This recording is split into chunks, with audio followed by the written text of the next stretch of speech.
नमस्कार दोस्तों, स्वागत है आपका हमारे चैनल ज्ञानी उल्लू पर। आइए आज कुछ नया जानते हैं।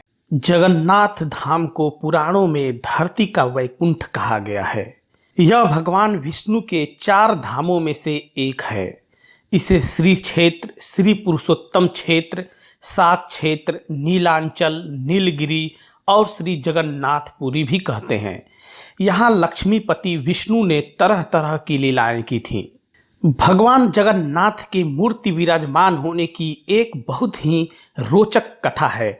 आइए जानते हैं उस कथा के बारे में।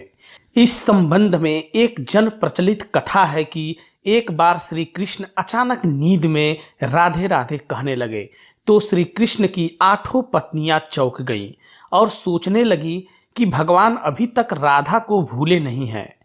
सभी ने मिलकर माता रोहिणी से इस संबंध में विचार किया और उनसे राधा और कृष्ण की रासलीला के बारे में कथा सुनाने का आग्रह किया।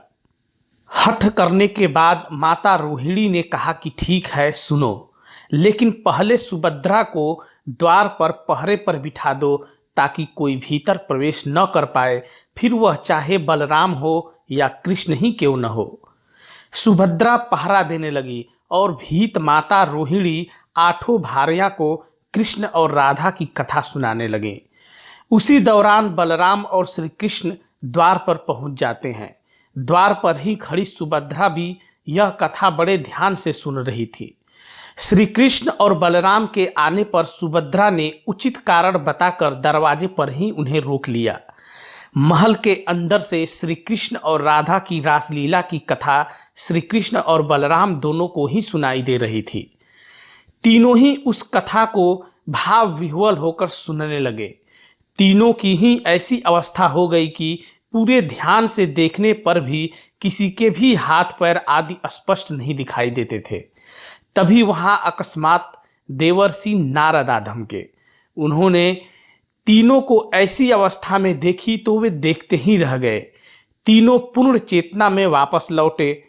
नारद जी ने भगवान कृष्ण से प्रार्थना की कि हे भगवान, आप तीनों के जिस महाभाव में लीन मूर्तिस्थ रूप के मैंने दर्शन किए हैं वह सामान्य जनों के दर्शन हेतु पृथ्वी पर सदैव सुशोभित रहे।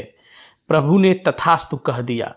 कहते हैं कि तभी से भगवान कृष्ण, बलराम और सुभद्रा जी का वही स्वरूप आज भी जगन्नाथपुरी में विद्यमान है। उसे सर्वप्रथम स्वयं विश्वकर्मा जी ने बनाया था। आइए अब जानते हैं कि जगन्नाथपुरी में भगवान जगन्नाथ की रथ यात्रा निकालने की क्या परंपरा है। पौराणिक मतानुसार स्नान पूर्णिमा यानी ज्येष्ठ पूर्णिमा के दिन जगत के नाथ श्री जगन्नाथपुरी का जन्मदिन होता है।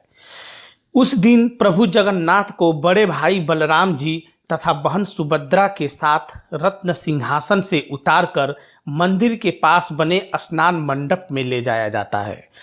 108 कलशों से उनका शाही स्नान होता है। फिर मान्यता यह है कि इस स्नान से प्रभु बीमार हो जाते हैं, उन्हें ज्वर आ जाता है। तब 15 दिन तक प्रभु जी को एक विशेष कक्ष में रखा जाता है जिसे ओसर घर कहते हैं। इस 15 दिनों की अवधि में महाप्रभु को मंदिर के प्रमुख सेवकों और वैद्यों के अलावा कोई और नहीं देख सकता। इस दौरान मंदिर में महाप्रभु के प्रतिनिधि आलारनाथ जी की प्रतिमा स्थापित की जाती है तथा उनकी पूजा अर्चना की जाती है।